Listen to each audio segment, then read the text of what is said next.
आलु आलुआ जाथोसे बयनिबो आंगो जाग्रा आदार। आलुखौ गोबां सुबुङानो जानो मोजां मोनो। नाथाय गोबां सुबुङानो आलु बिगुरखौ गारो। नोंथांमोना आलु बिगुरनि गुनफोरखौ मिथियोब्ला गोबां सोमोनांगोन।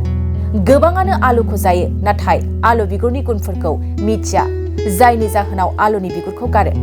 जुदि नोंथाङा आलु बिगुरनि गुनफोरखौ मिथियो अब्ला नोंथाङा माब्लाबाबो आलुनि बिगुरफोरखौ ओरैनो गारनाय नङा। आलु बिगुरा देहानि थाखाय जोबोद मोजां। आलु बिगुरा देहाखौ गोग्गो लाखिनायाव मदद खालामो मानोना आलु बिगुराव थानाय पटासियाम, मेग्नेसियाम आरो केलसियामा थैखौ गोग्गो लाखिनायाव मदद खालामो। देहानि हार्बरखौबो गोख्रों लाखियो आलुनि बिगुरा।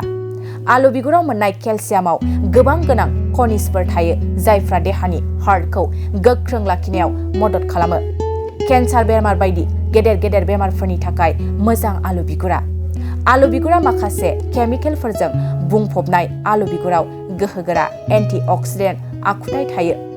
बेनि अनगायैबो गोबां बिबांनि क्ल'र'जेनिक एसिड थायो जाय कार्सिन'जेनजों ज' जायो आरो केन्सार बेरामनिफ्राय रैखा खालामनायाव मदद खालामो। लोगोसे आलु बिगुरा जोंनि देहानि बिगुरनि थाखायबो जोबोद मोजां। बेनिखायनो आलु बिगुरखौ गारालासे एवना जानाया देहानि थाखाय जोबोद मोजां। मोनसे गोजोनथाव खौरां, नोंथाङा नोंथांनि न'खौ समायना रमायना जोंख्लाब माख्लाब खालामनो गोसो दं नामा? थारैनो नोंथाङा नोंथांनि न'खौ समायना रमायना साजायनो गोसो दंब्ला नोंथांमोननि थाखाय बिजनेस बेन्स प्रडाक्ट्स कम्पानिया गोजोनथाव खौरां लानानै फैदों। गोदान बोसोर रंजालि बैसागु फोरबोजों लोब्बा लाखिनानै बेन्स प्रडाक्ट्स कम्पानिया नोंथांमोननि थाखाय अफार होनाय जादों। चिरां जिल्ला बेंटल गेट 27 राजा लामानि एबा सिबिथाय लामानि साखाथियाव नोंथांनि न'खौ समायना रमायना खालामनो गोसो जानाय रायजो राजाफोरनि थाखाय बिजनेस बेन्स प्रडाक्ट्सआ लानानै फैदों गोजोनथाव खौरां।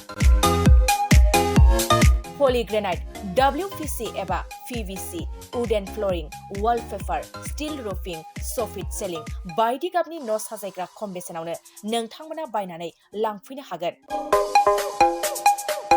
बेनि अनगायैबो नोंथाङा गोबां बाथ्रा मिथिनो थाखाय नैबे 8474015053 जानबुं नम्बरनि गेजेरजों नोंथाङा फन खालामनानै मिथिनो हागोन।